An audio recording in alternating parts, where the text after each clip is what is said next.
हमारे जो senior pi थे वो खुद हमसे बोलते थे शाम को हमको 1000 रुपए चाहिए। जो बाहर गांव की गाड़ी आती है, खाली महाराष्ट्र एमएच छोड़ के जितना भी गाड़ी आती थी उनको इतना तकलीफ देते थे वो। नवी मुंबई के ट्रैफिक हर एक गाड़ी का 800-900 रुपए का पावती फाड़ते थे और वो फेक पावती थी। तो यानी आपका ये कहना है कि पुलिस और राजनेताओं का तो गठजोड़ है, लेकिन क्या पुलिस, राजनेता और अंडरवर्ल्ड का भी गठजोड़ है? भ्रष्टाचार के खिलाफ उन्होंने मुझे बुलाया था। बुलाने के बाद मुझे गाली गलौच, वापस वही हाल। मुझे तो अंदर छोड़ने के लिए मैं वर्दी पे गया था, मेरा जूता तो निकाला था, वो बात अलग है, मगर सॉक्स भी निकाल के बाहर रखे थे। पुलिस कांस्टेबल के पैसे लेते। कितना पैसा लगता है? किस रैंक के लिए कितना पैसा लेना देना होता है? जैसे कांस्टेबल का है, हेड कांस्टेबल का है, इंस्पेक्टर है, सब इंस्पेक्टर है, सीनियर पीआई है, इनके लिए थाने के हिसाब से कितना पैसा लिया जाता है? अच्छा, मुझे ये बताइए कि एक पुणे का बिरयानी कांड हुआ था, वो क्या है? वो आपका बड़ा मामला जो है वो मशहूर हुआ था।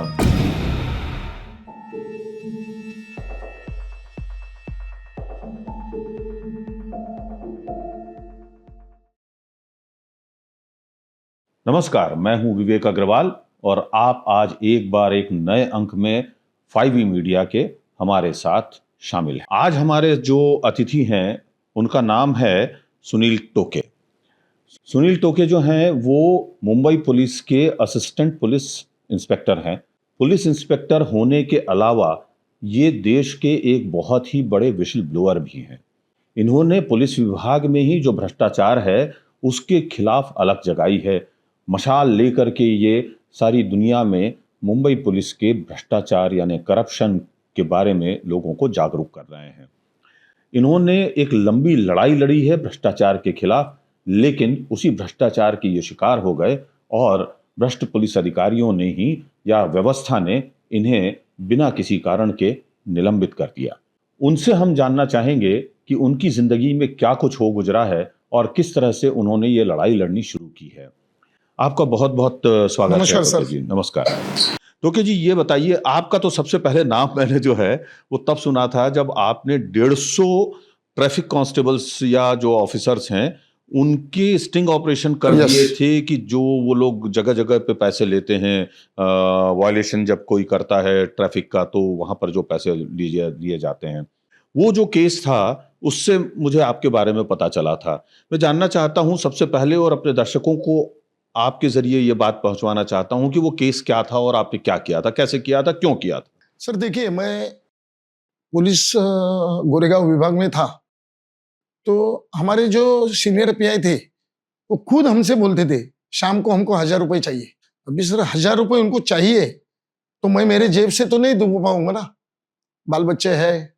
उस टाइम तो पुलिस में डिपार्टमेंट में ज्यादा पगार नहीं थी, तो यही गाड़ी आड़ाना है, लोगों को परेशान करके वो पैसा लेना है, वो मुझे कभी जमा नहीं, क्योंकि उनके सिस्टम में मैं बैठ नहीं पा रहा था और करप्शन तो मुझे करना नहीं था। फिर मैंने उनको समझाया, सर ये मुझसे होएगा नहीं। तो बहुत आला अधिकारियों ने बुला के, कैबिन में बुला के गाली गलौज करना, बहुत अलग अलग किस्म का, यानी शिस्त जो बोल रहे सबको है। फिर हमारे कमिश्नर साहब को भी है, जॉइंट सीपी साहब को है, तो मुझे भी है। तो भी आला अधिकारी गाली गलौज करना, प्रताड़ित करना सबके सामने, यानी सुन नहीं पाएंगे ऐसे शब्दों हर बार बोलते थे, क्योंकि मैं उनको हर दिन का 1000 रुपए नहीं देता था। इसके बाद मैंने ये ठान ली कि नहीं भैया, अभी ये करप्शन के खिलाफ आवाज उठाना चाहिए। और उसमें एक मोदी जी सर का भाषण सुना था मैंने, भ्रष्टाचार मुक्त भारत देश या तो भ्रष्टाचार मुक्त प्रशासन। उनका जो एक आह्वान था वो मेरे दिमाग में बैठ गया और मैंने ये ट्रैफिक का स्टिंग ऑपरेशन चालू कर दिया। तो फिर बहुत दिन मैंने ये सब करके, एक दिन में मैं कभी ये किसी बड़े आला अधिकारी को बोला, कमिश्नर साहब से राइटिंग में बोला, सीएम साहब को बोला, पीएम साहब को बोला, यानी राइटिंग में। और आला अधिकारी तो मेरे ही थे।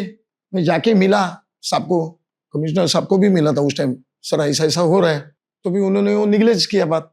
फिर मैंने सम्माननीय उच्च न्यायालय में एक साथ 2 याचिका दायर किया था। अच्छा, क्या क्या थी वो? उसमें मैंने जो 150 सीडीज प्रोवाइड किया था उसमें पुणे का भी था, कुछ अपने मुंबई का था, अलग अलग जगह के जो वीडियोस थे वो कलेक्ट करके मैंने वो याचिका में दायर किया था कि माननीय उच्च न्यायालय को बोल के यानी मैंने प्रेयर में लिखा था कि सर एक ठीक है, आदमी गुनाह करता है, गाड़ी चलाने के टाइम गुनाह होता है, ठीक है, वो तो कोई मर्डर नहीं करता है, मगर उसके जरिए जो पैसा मांगा जाता है, अभी आपने सिग्नल जंप किया तो उसका उस टाइम मेरे हिसाब से मैंने जब याचिका दायर की सम्माननीय उच्च न्यायालय में मुंबई में तो 100 रुपए फाइन था। अगर आप पढ़े लिखे हैं, आपको मालूम है, मैं आपका सिग्नल जंपिंग का चार्ज अगर आपको 500 रुपए मांगूंगा तो आप नहीं दे पाओगे क्योंकि आपको कायदे का ज्ञान है।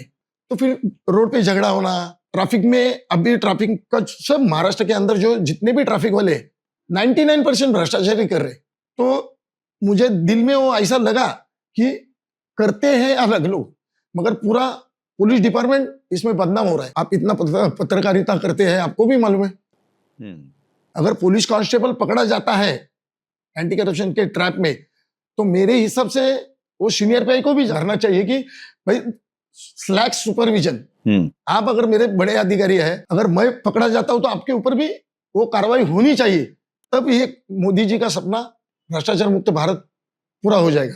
तो बाद में मैं जब ये सब 150 सीडीज वगैरह दे दिया तो बहुत कुछ हंगामा हुआ। उसके बाद सीएम साहब ने बुला के मुझे सस्पेंड किया, मैं हाई कोर्ट में गया इसलिए।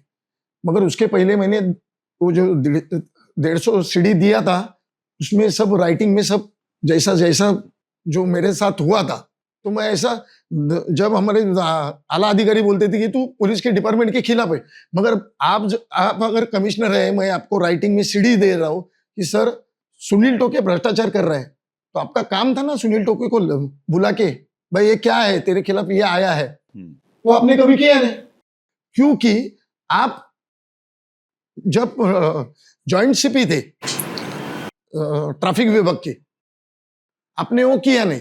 उसके बाद आप गए एंटी करप्शन में डीजी बन के, और सम्माननीय उच्च न्यायालय ने जब मेरी याचिका सुनवाई का जो चालू हो गया तो सम्माननीय उच्च न्यायालय ने वही मेरी सीडीज या तो मैंने जो तकरार अर्जी किए थे, जो भी कुछ है उसकी सब जानकारी जितनी थी, डॉक्यूमेंट जितना था, से मैं दिया था, तो ये सच है झूठ है, ये इसकी जो पड़ताल नहीं है वो आपको दे दी। मैंने जब दिया आपको तो आप जॉइंट शिप ही थे, कहाँ थे, बम्बई वातुक विभाग में। उसके बाद आप जाके 2 महीना 3 महीने के बाद एंटी करप्शन में बैठ गए डीजी होके। आपके बारे में मैंने लिखा है कागज पे, आपको 150 सीडी प्रोवाइड किया है मैंने। तो सम्माननीय उच्च न्यायालय ने वो जो बोले कि एंटी करप्शन के डीजी सुनील टोके ने जो एक किया है सब स्कैम ओपन, बिल्कुल, तो उसकी इंक्वायरी कौन करेंगे, तो एंटी करप्शन डीजी करेंगे। मगर आप जॉइंट शिप ही जिस अहदे पे थे, आप खुद भ्रष्टाचार कर रहे थे, आप उसमें खुद शामिल थे। तो आपने जब वो इंक्वायरी चालू हुई मेरी, मुझे बुलाया, मुझे 18-18 19-19 घंटा बिठा के रखते थे एंटी करप्शन में। मैं बैठता था, भी बीमार था, मुझे उस टाइम डायबिटीज 500 के आगे थे, आज ही वही हाल है मेरा, वो बात अलग है। जब ऐसी सुनवाई चालू रही, उसके बाद अंतिम टप्पे पे डीजी ने बोल दिया कि ऐसा ट्रैफिक में भ्रष्टाचार होता ही नहीं। सीडी में जो दिख रहा था वो क्या था फिर? पैसा लेन देन तो दिखता था। मैं तो आपको ये बोल रहा हूँ कि सर जॉइंट सीपी हमारे पैसा लेते थे। चलिए खैर, जॉइंट सीपी का तो आपने स्टिंग नहीं किया होगा, लेकिन जो करप्शन आपने जो जितना भी उजागर किया था वो सीडी देखने के बावजूद उन्होंने ये लिख दिया कि मतलब नहीं होता है करप्शन ऐसा। हाँ, ऐसा सम्माननीय उच्च न्यायालय में एंटी करप्शन के डीजी और 2 डीसीपी बॉम्बे ट्रैफिक के, उन्होंने प्रतिज्ञा पत्र लिखे दिए ऐसा भ्रष्टाचार होता नहीं करके। बाद में जब सुनवाई होती रही, जैसा मैंने अलग जो भी प्रूफ थे मेरे पास वो भी दे दिए, तब फिर वो एक्सेप्ट किया। उच्च न्यायालय खुद बोले कि भ्रष्टाचार होता है, ऐसा आप कैसा बोल रहे हैं? नहीं होता है, आप ऐसा कैसे बोल रहे हैं? हाँ, कुछ मिला ही नहीं ना, कुछ बोल ही नहीं पाए, फिर क्या बोलेंगे? फिर उसके बाद अदालत ने क्या फिर अदालत ने आदेश जब दिया? इन्होंने कुछ झूठा दायर करके सब हो गया। फिर सम्माननीय उच्च न्यायालय ने जब मेरी याचिका निकाल दे दिया, तब उन्होंने ऐसा ये किया है कि याचिका के दौरान अंतिम आदेश ऐसा दिया है कि अगर ये जो अभी सुनील टोके है याचिका करते, इनको अगर वापस बृहन्मुंबई पुलिस, महाराष्ट्र के किधर भी वाहतूक विभाग का या पुलिस डिपार्टमेंट का भ्रष्टाचार ऐसा वापस नजर आया तो वो वापस सीएम साहब के पास, जॉइंट सीपी साहब, पुलिस डीजी, पुलिस कमिश्नर साहब के पास राइटिंग में अर्जी कर सकते हैं। और उन्होंने कुछ कार्रवाई नहीं की ये भ्रष्टाचार के ऊपर, तो फिर आप हमारे हाईकोर्ट में फिर से हाईकोर्ट में वापस याचिका दायर कर सकते हैं। तो उसके बाद मैंने फिर 2 साल के बाद 2 याचिका दायर किया।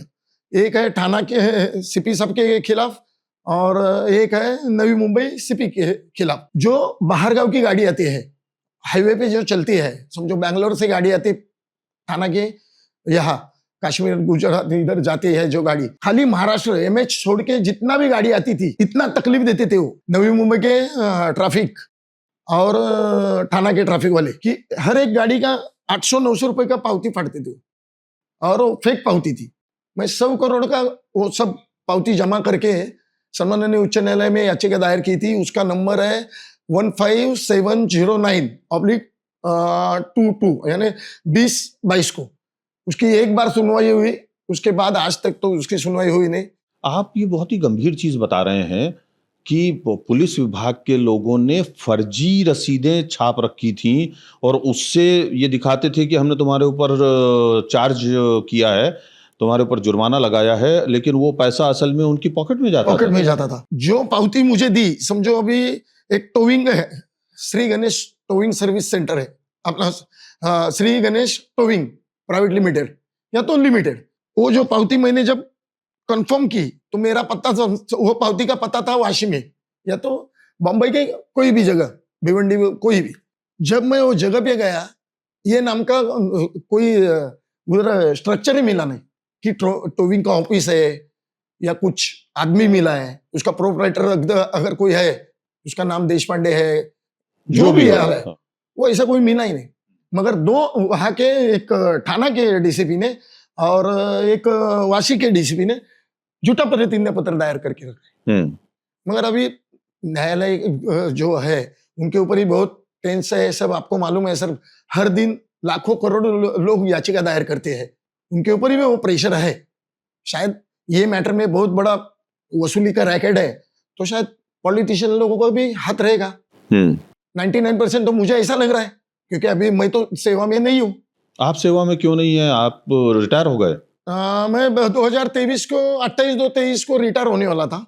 मैं 4 दिन छुट्टी पे गया था, तो जो पुलिस कमिश्नर साहब थे उन्होंने मेरे सब भ्रष्टाचार के खिलाफ उन्होंने मुझे बुलाया था।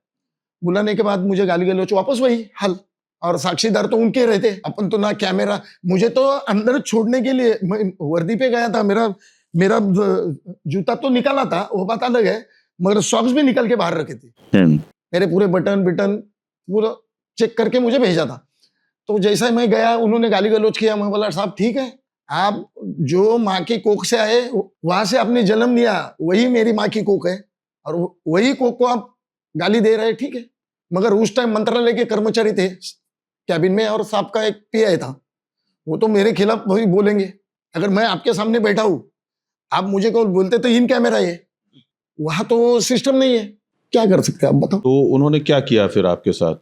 फिर मुझे जब मैं बोला कि साहब आप बोलते हो ना कि तू याचिका दायर करता है, ऐसा है वैसा है, यानी खाते के खिलाफ है। मैं बोला आपको तो 150 सीढ़ी दिया था, आप ही उधर थे, ज्वाइंट सीपी आप ही उधर थे, एंटी करप्शन में डीजी भी आप थे, और बॉम्बे कमिश्नर भी आप है।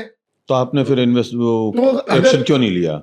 तो अगर स्टार्ट जहां से होता है और एंडिंग में आप जो मेमो पे सही कर रहे हैं वो भी मुख्य प्राधिकरण आप ही है, तो आप मेरे खिलाफ जाने वाले। तो बोले नहीं, सब आईपीएस लोग बोल रहे हैं ऐसा है वो वैसा है। मैं बोला बताओ ना सर, मैंने क्या किया है? करप्शन ओपन किया है ना, बाकी क्या किया है? आप बताओ क्या किया है? इस हमाम में तो सब नंगे हैं, तो आपको तो फिर वो मिलने वाला नहीं है। तो फिर आप रिटायर हो गए उसके बाद? रिटायर बोले तो मुझे इन्होंने क्या किया, मुझे जो मेमो दिया उसके बाद यानी जो शिक्षा प्रस्तावित की थी उसके खिलाफ उन्होंने बोले, मैं रिक्वेस्ट किया उसको, बोला साहब उनको कि 15 दिन में मैं रिटायर हूँ, इतनी बड़ा जो आप लिख रहे हैं वो गलत है, न्याय के खिलाफ है। नहीं बोले तुम हाई कोर्ट में जा सकते हैं, अभी तो जाते हैं, बोला तुम 5 याचिका दायर किया है, जा सकते हैं हाई कोर्ट में, न्याय हाई कोर्ट से मांगो। फिर उन्होंने मुझे जो सजा दी थी उसके खिलाफ मैंने गृह विभाग में अपील की। तो गृह विभाग में भी वो जो कोई मैडम थी, उन्होंने जब मेरा सुनना चाहा तो वो भी निगलेंस हुआ, क्योंकि मैंने 2-3 आईएएस के खिलाफ भी, उनके प्रॉपर्टी के खिलाफ मैंने याचिका दायर करने की कोशिश की थी। तो वो भी चल रहा है। तो नहीं, तो यानी मतलब उसमें हुआ क्या, आपको क्या सस्पेंड कर दिया, हाँ, क्या बोल करके? ये पुलिस के खिलाफ बात करता है, अनुशासन तोड़ा आपने? अनुशासन तोड़ा। अच्छा। अगर मैं अनुशासन तोड़ा है तो एक दिन में तो हुआ नहीं, मैं 150 सीढ़ी दिया था। आप तो विशिल ब्लोअर थे, आपको तो प्रोटेक्शन मिलना चाहिए था बल्कि उस मामले में। सर आप जैसे बोले हम में सब नंगे हैं। आज के तारीख में आज बताओ, आज क्या हाल है डिपार्टमेंट का? आप इसके बाद में मैट में गए थे? मैट में चालू है कोर्ट में। कितने सालों से? अभी 28 महीना हो गए मैट में चालू है। तो 28 महीने में तो उसका वो आ जाना चाहिए था रिजल्ट। सर जाता हूं मैं, मेरे मैट में अभी 3 वकील फूट गए। मैं क्या वकील साहब को या किसी ये सिस्टम को नाम यानी गलत नहीं बोल रहा हूं, सबका पेट पालने का अधिकार है। अगर आपका पेट अगर वकीली पे चलता है, मेरे खिलाफ कोई भड़काता है या तो मेरे बारे में, या तो शासन आपको बोलता है कि सुनील टोके का केस मत लो, तो ऐसे 3 वकील साहब ने छोड़ दिया। हाथ जोड़ के छोड़ा है उन्होंने मेरे, मैंने भी उनको हाथ जोड़ा है। सर ठीक है, आपको बाल बच्चे, यहाँ जिंदा रहने के लिए सबको अपने अपने तरीके आते हैं। अभी गए 2 महीने से हमारे वकील साहब भी नहीं आ रहे, तो मैं अकेला जाता हूँ। और जब जाता हूँ तो जो हाई कोर्ट, सॉरी मैट कोर्ट के जो हमारे वकील साहब है गवर्नमेंट के, वो हर बार बोलते हैं कि अगले महीने ऐसा 28 महीना में आ रहा हूँ। बम्बई में भी कहीं मेरा रहने के लिए घर नहीं, कोई नहीं, आना जाना में चालू है। तो आप अपने गांव से जो है वो हर बार यहाँ आते हैं? हाँ, अभी कल तारीख है तो आज रात को आता हूँ, किधर लॉज में रुकता हूँ, सुबह तारीख होने के बाद तुरंत निकल जाता हूँ। इस मामले में कभी आपके जो है फोर्सली आपको निकाल देने के बाद में आपको किसी ने धमकाने की या कुछ वो सब करने की कोशिश नहीं की? बहुत चालू है, आज भी आता है फोन, मगर करते हैं व्हाट्सएप कॉल। क्या करें अब, व्हाट्सएप कॉल रिकॉर्ड करना भी इतना मुश्किल नहीं है, मगर वो आपको तो मालूम है फिर क्या चलता है। अभी मैं 5 याचिका दायर करके मैं कैसा जिंदा हुआ है मुझे मालूम है। मैं तो गवर्नमेंट के खिलाफ नहीं हूँ, आज भी बोलता हूँ। अगर हमारे महामहिम पंतप्रधान जी बोलते हैं कि मुझे भ्रष्टाचार मुक्त भारत देश करना है, अगर उनका जो कहना है या उनकी संकल्पना है, उनके संकल्पना को अगर मैं मेरे घर से चालू कर रहा हूं, मैं पुलिस डिपार्टमेंट में था तो मेरे सामने मेरा जॉइंट सीपी भ्रष्टाचार कर रहा है, बदली में पैसे ले रहे हैं, हर महीने का पैसा जा रहा है, तो मैंने कुछ गलत नहीं किया, ऐसा मुझे लग रहा है सर। पर मुझे ऐसा लगता है कि ये जो बदली करवाने का, जो तबादला करने का मामला है, ये जो रैकेट है जी, ये तो नीचे से ऊपर नहीं, ऊपर से नीचे आने वाली गंदी गंगा है। हाँ, एक 3 महीना पहले मैं आपको बता रहा हूँ सर, 3-4 महीना पहले का बॉम्बे ट्रैफिक का जो अभी जॉइंट सीपी साहब जो अभी यहाँ से बदली होके बॉम्बे जॉइंट यानी वाहतूक से बदली होके अभी क्राइम ब्रांच में जाके बैठे, मैंने पूरा स्टिंग ऑपरेशन करके उनको दिया था। वो बोलते हैं कि ये बदली का जो रैकेट है या ये जो होता है वो मैं नहीं करता हूँ, मैंने एडिशनल सीपी कोई महोदया मैडम थी उनको दे दिया है, उनकी भी बदली हो गई अभी। तो आप सोचो सर, जब जॉइंट सीपी साहब अगर भ्रष्टाचार में इन्वॉल्व है, पुलिस कांस्टेबल के पैसे लेते, कितना पैसा लगता है, किस रैंक के लिए कितना पैसा लेना देना होता है? जैसे कांस्टेबल का है, हेड कांस्टेबल का है, इंस्पेक्टर है, सब इंस्पेक्टर है, सीनियर पीआई है, इनके लिए थाने के हिसाब से कितना पैसा लिया जाता है? अभी रेट कार्ड क्या है? यस सर, बताता हूँ। अभी बॉम्बे में A grade, B grade, C grade, मैं पुलिस स्टेशन का बात कर रहा हूँ। अभी समझो ए ग्रेड में डीबी मार्ग आता है, एमआरए आता है, जहाँ अवैध धंधे आता। अभी आपको मालूम है डीबी मार्ग में यमरे में तो नहीं है, वीपी रोड में ज्यादा रेड लाइट एरिया है, डांस बार ज्यादा है, तो वो हिसाब से एक मैं जब था 23 तक तो मैं था, मैंने ऐसा देखा भी है, एक सीआर सीनियर पे देते हैं, एक सीआर, एक करोड़। पुलिस कांस्टेबल को ए ग्रेड का अगर डीबी मार्ग चाहिए, वीपी रोड पुलिस स्टेशन चाहिए, एमआरए चाहिए, नागपाड़ा पुलिस स्टेशन चाहिए, कम से कम 1 लाख के आगे ही। आज के तारीख में तो मेरे हिसाब से ये पुलिस स्टेशन का भाव, पुलिस कांस्टेबल, हवलदार, एएसआई तक जमादार बोलते हैं, कम से कम 2 से 2.5 करोड़ लाख रुपए देना ही पड़ता है। 2 से 2.5 लाख रुपए। अच्छा, अगर एक थाने में कितने अफसर होते हैं, कितने कांस्टेबल और ये सब होते सर वो एरिया के हिसाब से है, मेरे हिसाब से अभी बम्बई का कौन सा भी एरिया कम से कम एरिया वाला भी पुलिस स्टेशन ले ले अपन समझो, तो एक सीनियर पीआई रहते, 4 पीआई रहते, उसमें का एक सीनियर पीआई के बाद क्राइम पीआई रहते, एडमिन और पीआरओ। अगर 5 पीआई हो गए तो उनके हाथ के नीचे कम से कम लेडीज जेंट्स पीएसआई पकड़ के कुछ भी नहीं बोले तो 10-12 रहते। ठीक है, पीएसआई होने के बाद ये पीआई रहते हैं 4-5, ये पीआई तो है ही है। उसके बाद हवलदार एएसआई, ये लोगों का पूरा कुछ भी नहीं बोले तो 100-150 रुपए, 100-150 तो 100% रहते। यानी 150 से लेकर के 200 के बीच में नफरी होती है एक पुलिस थाने की, यस सर, कम से कम, है ना। तो इसके हिसाब से एक अंदाजा लगाया जा सकता है कि कितना जो है बदली कारोबार में कितना पैसा जो है वो लगता होगा। यही ऐसा रेड कार्ड आईपीएस ऑफिसर्स का भी होता होगा। हाँ, अगर सर देखिए, मुझे आपसे एक जरूरी बात यह करना है कि अभी नवी मुंबई, पूना और पिंपरी चिंचवड़, यहाँ जो पुलिस आयुक्त बैठे हैं, इनको 4-4 साल बदली किए नहीं।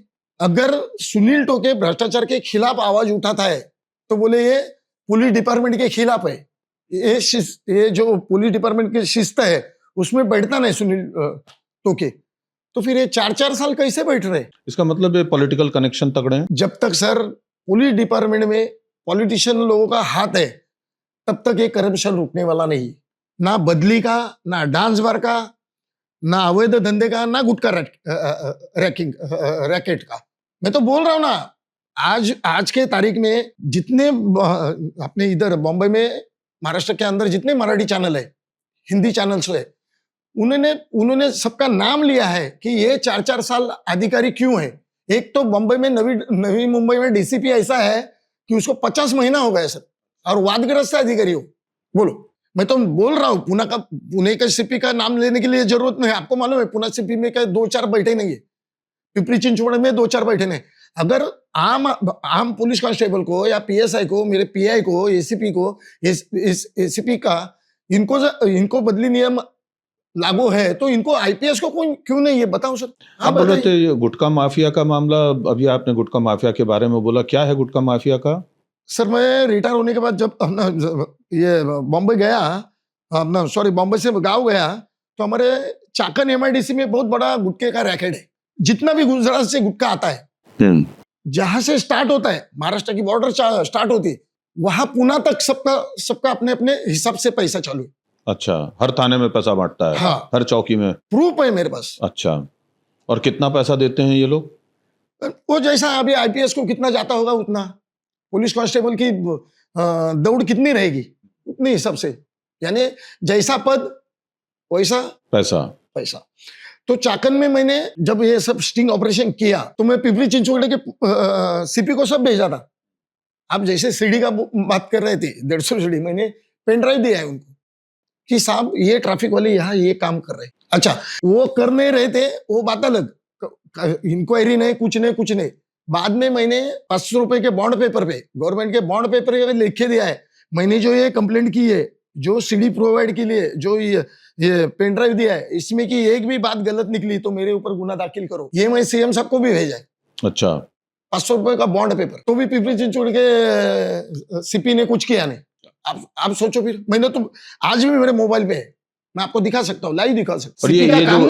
और सीपी इतना निगलेस निकला, वो मुझे उनको यानी आदरयुक्त बोलने की भी जरूरत नहीं, ऐसा लगता है नहीं बोलना चाहिए। अभी पिंपरी चिंचवड़ में दारू कांड हो गया, आपको मालूम है, जहरीली शराब, पुणे में वही हाल होगा। अगर कम से कम हाथ जोड़ के मेरे को गवर्नमेंट को विनती है, महामहिम पंतप्रधान साहब को तो है ही है, और महाराष्ट्र के गवर्नमेंट को भी है कि अगर कोई आदमी, बंदा कोई आपको प्रूफ देता है तो उसकी इंक्वायरी करो। अभी मैंने आपके खिलाफ कंप्लेंट की, वो इंक्वायरी कौन कर रहे हैं मालूम है? आप ही। जो मुजरिम है वही काजी है। इसका मतलब ये हुआ, यानी जो गला काटता है उसके हाथ में ही बकरी सौंप दी है, भाई बकरी का क्या करना है तू कर। आप ये बता रहे थे कि पॉलिटिकल इन्फ्लुएंस के बिना कुछ नहीं हो सकता है, तो आईपीएस ऑफिसर्स जो हैं वो पॉलिटिकली कितना ज्यादा कनेक्टेड होते हैं, क्या क्या कर सकते हैं? वो सरकार बनाने गिराने में भी इनका हाथ होता है? सर अभी उद्धव ठाकरे साहब की सरकार गिरी, वो जो गिरी है वो एक दिन में नहीं गिरी। थाना में जो बैठा था डीसीपी, उसके खिलाफ तो ऑलरेडी मैं हाई कोर्ट में हूँ। जब गुवाहाटी पलायन हुआ सबका, तो इनको जो 40-50 जो भी गए थे पॉलिटिशियन, उनको पूरा थाना से गुवाहाटी जहां जहां जाने का था वो डीसीपी ने प्रोटेक्ट किया था। वो डीसीपी को अभी ऐसी जगह भेजा था उन्होंने कि खाली कमाते रहो। थाना से मेरे चक्कर में मेरे याचिके के बाद उनको उठा के पालघर में रखा था, पालघर में उठा के नासिक में रखा था। नासिक में अभी जो टेलीफोन कांड हुआ उसमें आईजी है इन्वॉल्व, ये डीसीपी है जो अभी वापस थाना में आके बैठ गए। तो अब वो टेलीफोन कांड यानी वो फेक टेलीफोन एक्सचेंज जो पकड़ा गया था, उसमें इन लोगों का क्या रोल है? पुलिस ऑफिसर क्यों उसमें शामिल होगा? वो खुद चला रहे ना सर, पार्टनर है वो क्यों चलाएंगे सर? अभी सीबीआई ने जो समन्स भेजे थे, ये तो मैं नहीं बोल रहा हूँ, समन्स भेजा है आपको, मुझे, आप आईजी है, मैं वहां का एसपी हूँ, जो भी सामने वाले हैं वो एडिशनल एसपी है, एडिशनल सीपी है। तो सीबीआई ने क्यों आपको भेजा, मेरे को क्यों भेजा नोटिस? मतलब उनसे पूछताछ करने के लिए? हाँ, अच्छा, एसपी साहब ने, या तो जो सीबीआई वाले जो साहब थे उनको अभी वो बॉम्बे में आके बैठे, उनकी भी तुरंत बदली कर दी। ये टेलीफोन एक्सचेंज फर्जी है, मतलब वो क्या केस क्या था? वो कैसा है, फेक तो है ही वो, मगर वो चलाने के लिए जो मैंने एक माहौल तैयार किया, या तो मेरी टीम है, वो खुद मेरी है, और वो जो पैसा आता है वो सब जो भी आता, अभी मैंने जो बताया आपको, वो उसमें इन्वॉल्व है। और मेरी बदली जिधर होएगी उधर वो मैं सब कंपनी उधर लॉन्च करता हूँ। यानी मैं वो कंपनी उधर लॉन्च क्यों कर रहा हूँ? मैं आईजी हूँ या तो आप आईजी है, अभी आपके खिलाफ तो मैं नहीं जाऊंगा, फिर मैं, आप बोल रहे तो आपके सिस्टम में मैं घुस जाऊँ, आप तो कर रहे हैं गलत काम, मुझे मालूम है, चलो मुझे पैसा मिलता है, मैं साहब जी के साथ हूँ। यानी संगठित गुनेगारी जो बोलते हैं वो पुलिस में अभी इंस्टॉल हो गई है। यानी आप तो सीधे सीधे ये कह रहे हैं कि पुलिस विभाग न बचा, वो अंडरवर्ल्ड हो गया है। हाँ, अभी देखो, मैं जब था तो वाजे कांड हुआ था, मुझे नाम भी लेना गलत लग रहा है उनका, उनकी गाड़ी पुलिस कमिश्नर के ऑफिस में खड़ी रहती थी, मेरे स्कूटर के बाजू में। अगर पुलिस वहां, आपको मालूम है, अभी आप पत्रकार हो, बहुत बड़े जर्नलिज्म हो, बम्बई कमिश्नर ऑफिस के अंदर किसकी गाड़ी जा सकती है और किसकी नहीं जा सकती है आपको सब मालूम। जो आदमी को मार डाला इन्होंने, नाम नहीं लेना चाहता उसका, वो जो गाड़ी उसका मर्डर करने के बाद गाड़ी, डिपार्टमेंट की गाड़ी, प्राइवेट गाड़ी उसकी उधर थी। अच्छा, कोई पुलिस वाला जगह नहीं था ऐसा। मैंने वो कंप्लेंट किया, मैं कंट्रोल रूम में था, हर रोज देखता था, कोई भी बंदा आके गाड़ी रख देगा। अगर उधर गाड़ी में कुछ होता था, कौन मरता था पहले? आने जाने वाले आम आदमी या तो मेरे कांस्टेबल लोग। हाँ, उसमें से तो जिलेटिन रॉड्स निकली थी। समझो, मैं क्या बोल रहा हूँ, उसमें हमारे सीपी साहब को भी कुछ हो जाता था, ज्वाइंट सीपी साहब को होता था, एडिशनल सीपी को होता था, किसको भी हो सकता था। वो तो सोचती नहीं है जिलेटिन, क्या उसके ऊपर लिखा नहीं है कि भाई मैं हिंदू हूं, तुम मुस्लिम हो, तुम और का, वो तो जान लेती है, उसका काम ही है, वो उसका गुणधर्म है, फटना है तो जान लेना है। तो इतना बड़ा अगर हादसा हो जाता तो क्या हो जाता था, वो एक खुंदस निकला ज्यादा। अब ये बताइए, कुछ समय पहले जो है एक और बहुत बड़ा कांड हुआ था और उसमें कुछ एक्शन भी हुई थी, लेकिन फिर वो काम जो है वो उसका क्या हश्र हुआ मुझे पता नहीं चला। हमारे यहाँ पर बीकेसी में अमेरिकन सेंटर है जहाँ पे पासपोर्ट और ये सब चीज़ों का काम होता है, और उसके बाहर जो है बहुत सारे रिक्शे वालों ने लॉकर सिस्टम कुछ इलीगली चालू कर रखा है। वो कांड भी शायद आपने उसके स्टिंग ऑपरेशन करके खोला था। क्या था वो कांड, उसमें क्या हुआ, वो सारी बातें विस्तार से बताइए। उस टाइम तो मैं ड्यूटी पे था। एक्चुअली मेरा एक कलीग पुणे से आया था, तो पहले दिन आया तो उसका नंबर नहीं लगा, मगर उसने मेरे को फोन करके बताया कि सर ऐसा ऐसा है, अमेरिका सेंटर में जिसका भी काम रहता है, ठीक है, इतना बड़ा ये है देश है, उसके बारे में अपन चर्चा करना अलग है, मगर उन्होंने, अभी आपका काम है पासपोर्ट के लिए या तो वीजा के लिए या तो इंटरव्यू के लिए जाना पड़ता है। तो वहां क्या होता कि आपको, आप अगर मोबाइल लेके जाते, आप पुणे से आए, बाहर गांव से, क्या कहां से भी आए, तो आपके पास स्लैग रहेगा या मोबाइल रहेगा या तो बैग रहेगा, तो नहीं रख सकते किधर भी, क्योंकि जगह नहीं थी। तो फिर मैंने दूसरे दिन छुट्टी निकाल के गया, मैं उसके साथ, लड़के के साथ। तो वहां एक सिस्टम ऐसा है कि 13-14 लोग हैं, फिक्स है वो। तो उनका एक ये है, आपका मोबाइल कितने घंटा रखना है, शायद अंदर कितना टाइम लगेगा वो बोल नहीं सकते। तो आपने मोबाइल रखा तो घंटे के हिसाब से 1000 रुपए लेते थे, लैपटॉप रखा तो भी 1,000 रुपए। 1,000 रुपए? 1,000 रुपए स्टिंग है, मेरे पास वीडियो है सर, हाँ। आप वीडियो चला सकते हो। तो मैंने उस टाइम वहाँ जो सीनियर पे लेडी मैडम थी, उनको मिला, उनको वीडियो दिखाया, उन्होंने सीपी साहब को क्या बताया मुझे मालूम नहीं, मगर उस टाइम अभी जो जॉइंट सीपी है बैठे वहाँ क्राइम में, वो थे, उन्होंने क्या किया? सस्पेंड किया मेरे को अच्छा, डिपार्टमेंट के खिलाफ। सर बताओ, लेकिन इसमें डिपार्टमेंट कहाँ आया? इसके अंदर तो आप इलीगल जो वो काम चल रहा है उसके खिलाफ आप बात कर रहे थे, वो तो आप क्राइम रोकने गए थे, इसमें डिपार्टमेंट कहाँ आया? हाँ, तो मैंने जब डिपार्टमेंट अफसर, एक रिक्शा वाला, अगर वो आर्टिकल भी आया है अभी ये साल, नए साल आर्टिकल आया है, शायद मैं आपको दे दूंगा, मेरे पास आया है बैग में वो आर्टिकल, कोई लेडीज है, वो अमेरिका जा रहे थे, उन्होंने डाला है वो कि मेरे पास से 5,000 रुपए लिया, वही रिक्शा लॉकर, ये साल मैंने कंप्लीट करके 5 साल हो गए, अभी भी चल रहा है? अभी भी चल रहा है। दूसरी बात, वो जो अभी जॉइंट शिपी बैठे हैं क्राइम में, वो उधर जोन 8 में थे, उनको भी भेजा था, फिर इन्होंने सबने मिलके, फिर उस टाइम मेरे को ज्यादा प्रताड़ित करने में एडमिन, क्राइम और एलएंडो साहब थी, 3 जन, और बाद में सीपी साहब, ठीक है। मगर अगर उधर भी ऐसा, देखो आप मेरे पास मोबाइल दे रहे हैं, मुझे मालूम नहीं क्या है उसमें, स्लैग दे रहे हैं, मेरे पास तो कुछ ये नहीं है, डिटोनेटर चेक करने का कुछ है, कोई मशीन नहीं है, मैं तो 10वीं नापास रिक्शा चालक, मुझे खाली पैसा चाहिए। मगर गलती से उधर कुछ हो जाता, बम स्फोट हो जाता, कुछ हो जाता, दहशतवादी संगठन कुछ कर जाती, तो अपने इंडिया का नाम खराब नहीं होता था, पुलिस डिपार्टमेंट का नाम नहीं खराब होता था, पुलिस डिपार्टमेंट के आला अधिकारी उधर मर नहीं जाते थे, कौन मर जाता था पहला? आम नागरिक और डिपार्टमेंट वाले। ये यानी कि किस्सा आज भी बरकरार जारी है वहां पर? कल देता हूँ आपको रिक्शा वीडियो लॉकर। में। मैं अच्छा। आज अगर रुक गया ना, कल मैं आपको वीडियो देता हूँ। अच्छा, मुझे ये बताइए कि एक पुणे का बिरयानी कांड हुआ था, वो क्या है? वो आपका बड़ा मामला जो है वो मशहूर हुआ था। उस टाइम लॉकडाउन चालू था, तो जो पुणे का फेमस बिरयानी कांड था, मैं तो पुणे का ही हूँ, प्रॉपर पुणे का हूँ, मैं कॉलेज भी पुणे में किया है, होम टाउन मेरा नजदीक है पुणे से। बहुत बहुत बोले तो बहुत, अभी सब मेरा क्या हो गया था, उस टाइम मैं थोड़ा हाईलाइट में था, विसल ब्लोअर करके, मीडिया मराठी मीडिया चैनल, यानी महाराष्ट्र की मीडिया चैनल ने उस टाइम मेरे को सर पे बिठा के रखा था, वो पता लगे, तो बहुत मीडिया वाले ने उनको फोन नंबर दिया, अभी आपका होटल है या सबका होटल है किसी का, तो जिसको ज्यादा तकलीफ था वो होटल वाले ने एक दिन फोन किया मेरे को, तो उसने, मुझे मालूम नहीं था, उसने मेरे मोबाइल रिकॉर्डिंग हुई पे है मुझे मालूम नहीं, तो बोला ठीक है मैं देखता हूँ क्या है क्या नहीं है, आप बताओ मुझे।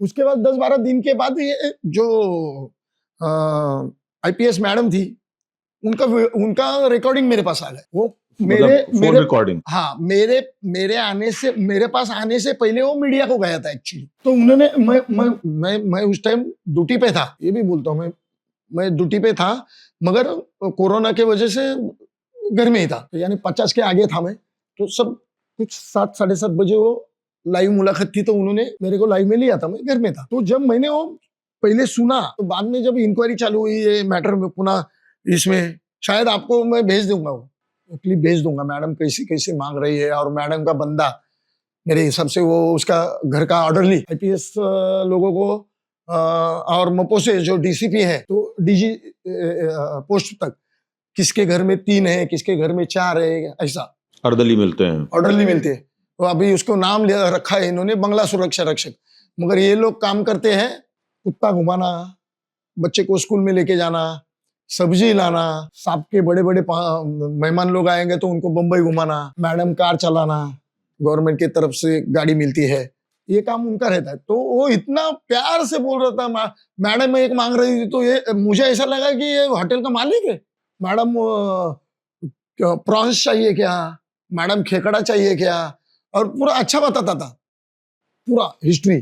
तब मुझे पत्रकार लोगों ने पूछा था कि साहब क्या है, तो लाइव में मैं बताया था, जो भी मैडम थी वो मेरी आला अधिकारी है, अगर उनको 1.5 लाख रुपए पगार है, तो उनको हर रोज उनके मर्द ये है आईएएस है, उस टाइम वो लातूर में या विदर्भ में जिलाधिकारी थे, वो वहां से अभी बॉम्बे में है, राजभवन में बैठते हैं, राज्यपाल साहब के ओडिजी है, ऐसा कुछ तो है। और ये मैडम अभी 3-4 महीने पहले, 6-7 महीने पहले, 8 महीना पहले शायद अभी बॉम्बे ट्रैफिक में थी, तो उनकी बदली उन्होंने करके ली, पॉलिटिशियन ने कराई, कैसी कराई मालूम नहीं, मगर मैं इनका स्टिंग ऑपरेशन पेपर भी है मेरे पास कि पुलिस कांस्टेबल की अंतर्गत बदली करने के लिए पैसे लेती। तो ये इसमें क्या हुआ, ये बिरयानी का क्या मामला? बिरयानी मामला फिर वो उजागर होने के बाद इनकी इंक्वायरी चालू हो गई। बिरयानी इसमें कहाँ है? बिरयानी क्या है उसमें? बिरयानी जो है, खाने वाली बिरयानी? खाने वाली बिरयानी, आपका होटल है, आपने तो मुझे होटल से बिरयानी मंगवाई जाती थी? फ्री चाहिए। अच्छा, लेकिन मैंने तो ये पुलिस की बिरयानी, पुलिस की दारू, पुलिस की क्या बोलते हैं, जूस, इसके बारे में बड़ा ही नेगेटिव कुछ सुना हुआ है, वो क्या है? हाँ बता दो।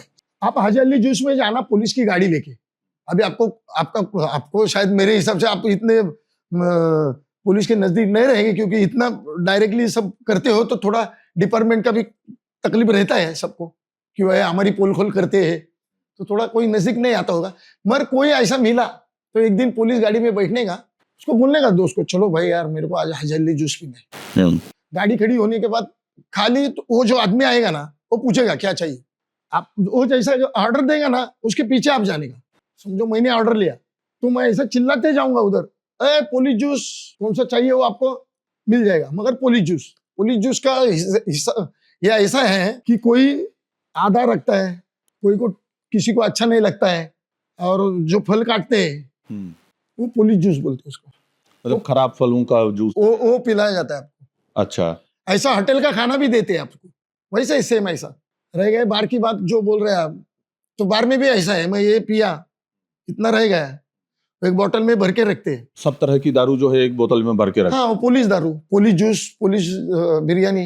यानी जूठा और खराब खाना आपको खिलाएंगे वो पुलिस बिरयानी, जूठी खराब और मिक्स ये सब शराब चाव पिलाएंगे। से खाएंगे, और 4 बजे तक हाजी अली जूस सेंटर चालू रहेगा और बोलेगा बंद है। डांस बार का भी वही हाल है इधर, यहाँ कुलाबा से दहीसर तक, और इधर पनवेल बिनवेल में भी सुबह तक डांस बार चलती है। डांस बार का तो मैंने अभी एक गए हफ्ते में मैं आया था भाई का इंजेक्शन लेने के लिए, कस्तूरबा पुलिस स्टेशन में सुबह 4-5 बजे तक बार चालू था। अच्छा, मैडम आई, फोटो निकाला, भेज दिया, बार बंद है, मगर बार चालू था। सब एक कोने में, और वो बार में उस रात पुणे के मेरे कस्टमर बैठे थे 2 लोग, एक ने 5 लाख उड़ाया था। अच्छा, कस्तूरबा पुलिस स्टेशन। और साहब बोलते हैं हमारे सम्माननीय सीपी साहब, डांस बार बंद है, 2 बजे के बाद बार चलाना हो आपको, आप नाइट पे है, एक बार बार वाला आपको, डांस बार वाला 25,000 रुपए देता है। अंधेरी यहाँ बैंड्रा यहाँ से जो चालू होता है दहीसर चेक नाके तक सुबह तक बार चलता। एक रात का बार चालू रखने का जो हफ्ता 25,000 मेरे पास मोबाइल में है। अच्छा, मैं तो डिपार्टमेंट में रह के इससे भी ज्यादा बोला हूँ, अभी तो डिपार्टमेंट में है ही नहीं, आम आदमी हूँ। और अगर पंतप्रधान जी बोलते हैं मुझे भ्रष्टाचार बंद करना है, सम्माननीय सुप्रीम कोर्ट, हाई कोर्ट बोलता है कि डांस बार 1:30 बजे बंद होना चाहिए, आप देख लो। पर डांस बार पे तो पाबंदी है ना सर, अब 1:30 तो बजे के बाद चालू रहता ना। ऑर्केस्ट्रा बार के नाम पे चला सकते हैं ना, डांस बार तो चला नहीं सकते। आपको मैं क्लिप दिखाता हूँ, चाहिए तो आप बोलो खाली क्लिप दिखाओ, देखो मैं कैमरे में क्लिप दिखाता हूँ। 8 दिन की पहली कम से कम 40 लड़की एक डांस बार एक डांस बार, एक फ्लोर पे। मैं नाम भी बताता हूँ चाहिए तो आपको। नाम बताइए, नाम बताने में क्या है डांस बार का? Akshay dance bar. कहाँ पर है ये? कस्तूरबा मार्ग पुलिस स्टेशन। और उस दिन मैंने उस नाइट पे को फोन भी किया था लेडीज को, मैंने मैडम आपने सब तो बार बंद किया, अक्षय बंद नहीं किया। तो नहीं, कुछ आपको गलत फहमी हो गई। बोला मैडम बार के बाहर खड़ा था, मैं फोन किया तब आई फिर वो वहां, क्या मालूम, मैं निकल गया, फिर गाँव जाने का था मेरे भाई को। आपको तो बोला मेरे भाई को कैंसर था, मैं एक्चुअली वो दवा लेने के लिए आया था, तो डॉक्टर बोले कि अभी 10 बजे के बाद मिलेगा नहीं, कल सुबह आ जाओ। तो दोस्त लोग ने फोन किया कि आपको सब बम्बई सॉरी गाँव आने का है, तो हम लोग हमको ऐसे ऐसे बार पे बैठे। तो मैं ओला उबेर करके जाते जाते तो 3 बज गया था मेरे को। तो ये लोग बाहर आने के बाद बोले ऐसा ऐसा हुआ, अंदर सब झूठ, अंधेरी में भी वही चालू है। यानी डांस बार भले ही सरकारी तौर पे अदालत के आदेश से या आपके जो गृह मंत्री थे आर पाटिल, उनके कारण जो है बंद तो हुए हैं, लेकिन वो अभी भी चालू हैं। मैं चैलेंज देके बोलता हूँ, कभी भी मैं चैलेंज कर रहा हूँ आपको नहीं है, चैनल के जरिए सीएम साहब ने, गृह मंत्री साहब ने, एक्साइज डिपार्टमेंट, क्या हमारे सीपी साहब ने? कभी भी मुझे बताना, खाली बातमी लीक नहीं होना चाहिए, मैं बार में जाके बैठूंगा, तुम आके कार्रवाई करेंगे क्या?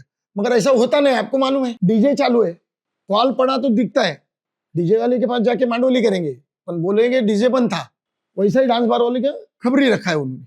आपने और खबर पुलिस ही देते, कार्रवाई की खबर पुलिस से देते, भाई कॉल पड़ा है तुम्हारा, कंप्लेनेंट अंदर बैठा है, समझो अंदर बैठा है, अपन कुछ कर रहे हैं, अपना मर्डर हो जाएगा।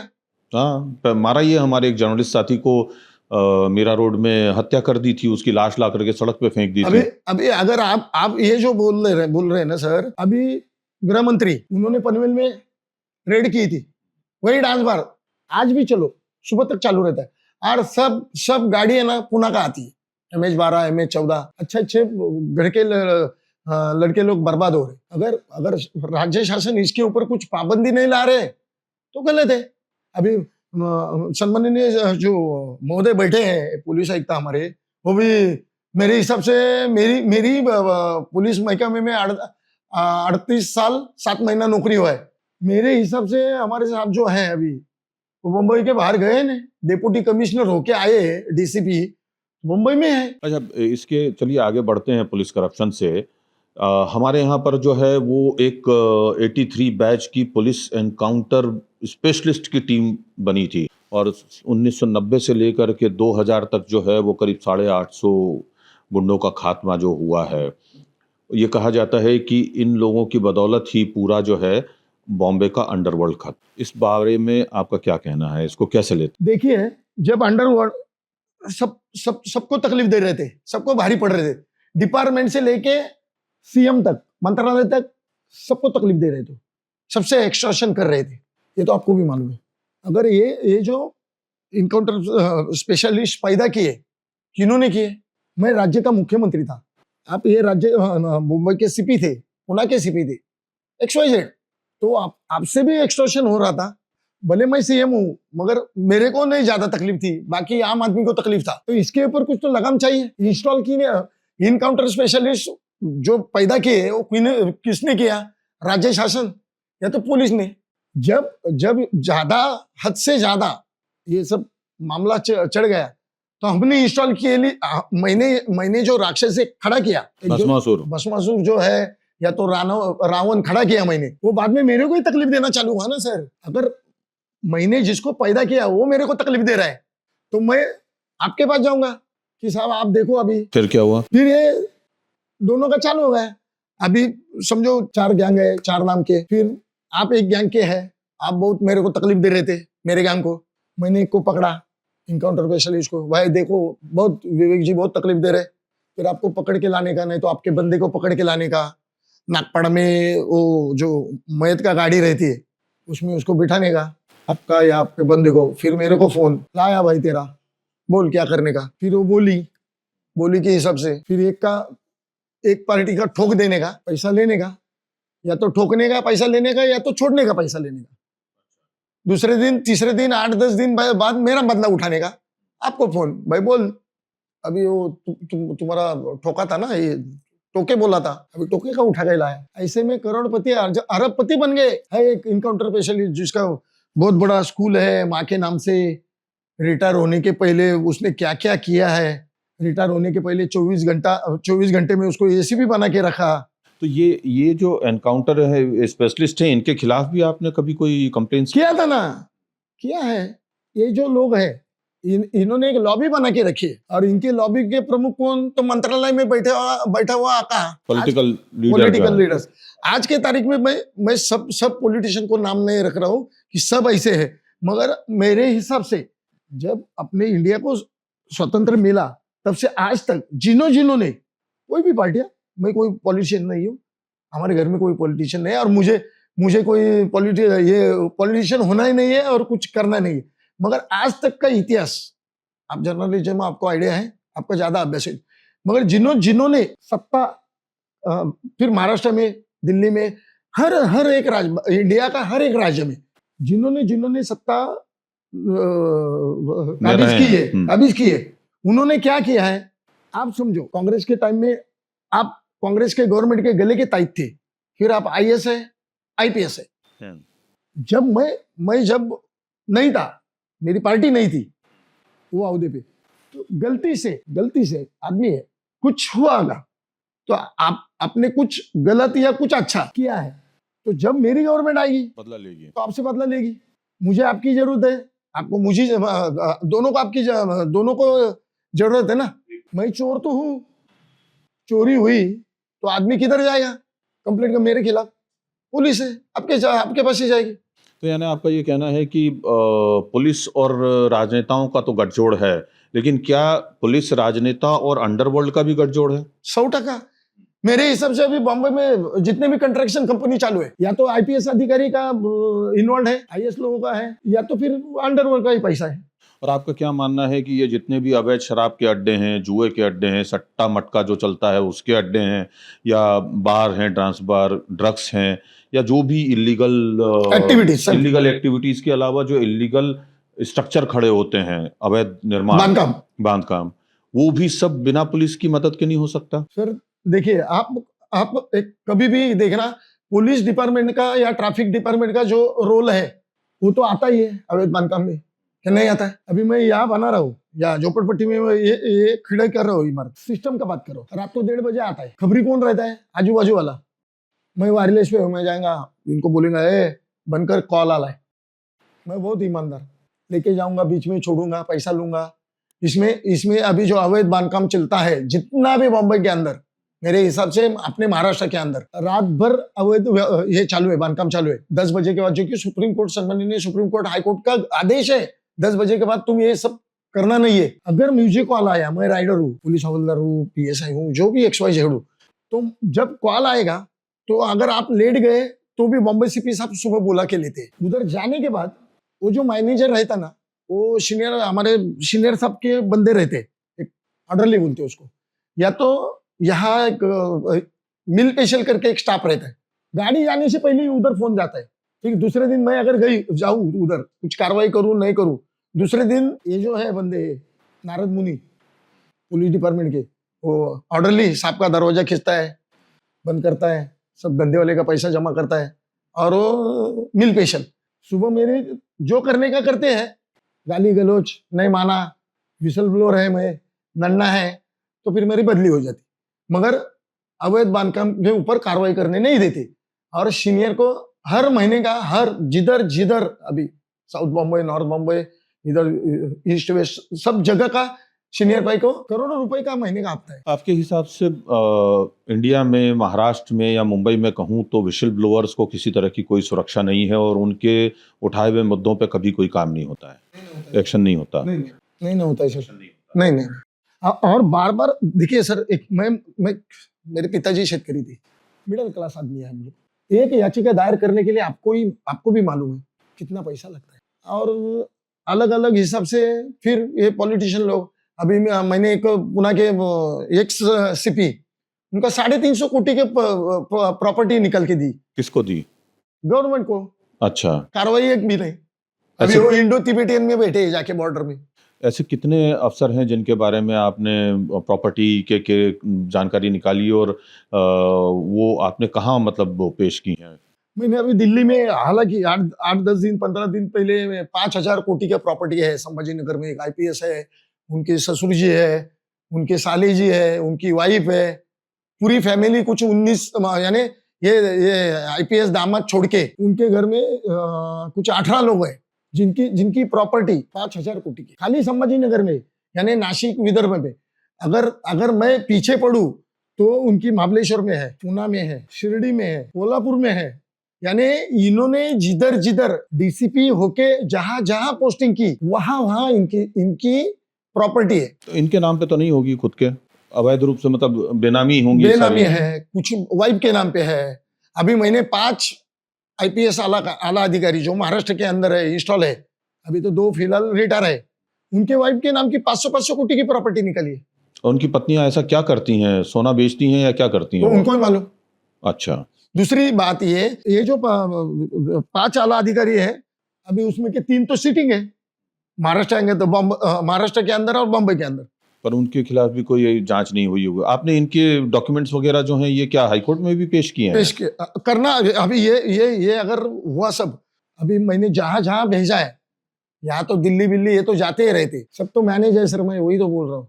बहुत बहुत शुक्रिया टोके जी, आपने हमारे जो है बहुत सारी ऐसी जानकारियां दी हैं जो अब तक जनता को नहीं पता थी, और आपने जिस ताकत के साथ, जिस शिद्दत से, जिस हिम्मत के साथ में ये भ्रष्टाचार के खिलाफ लड़ाई लड़ी है और आप अभी भी लड़ रहे हैं, आपको हमेशा ये शक्ति मिलती रहे और आप ये काम आगे भी हमेशा करते रहें, उसके लिए हम आप सबको शुभकामनाएं देंगे। बहुत बहुत धन्यवाद हमारे साथ आने के लिए। तो आपने देखा कि मुंबई पुलिस ही नहीं बल्कि पूरे देश की पुलिस विभाग में किस तरह से भ्रष्टाचार है, और उस भ्रष्टाचार के खिलाफ एकाकी लड़ाई जो है वो लड़ रहे हैं सुनील टोके। सुनील टोके की इन बातों के बारे में आपका क्या कहना है, वो आप अपनी टिप्पणियों में हमें ज़रूर बताइएगा। आप यदि उनकी इस लड़ाई के साथ हैं तो उनकी सराहना करते हुए उनके बारे में, उनके पक्ष में ज़रूर आप हमें संदेश भेजिए। यदि आप उनसे सहमत नहीं हैं तो भी हमें बताइए। हमारा चैनल ज़रूर सब्सक्राइब कीजिएगा। अगले अंक का आप ज़रूर इंतज़ार करें। अगले अंक में दोबारा ऐसी ही कोई धमाकेदार कहानी लेकर के, एक नई न्यूज़ लेकर के हम हाजिर होंगे। तब तक के लिए आपसे इजाज़त लेता हूं, मैं विवेक अग्रवाल। बहुत बहुत शुक्रिया। नमस्कार। जय हिंद।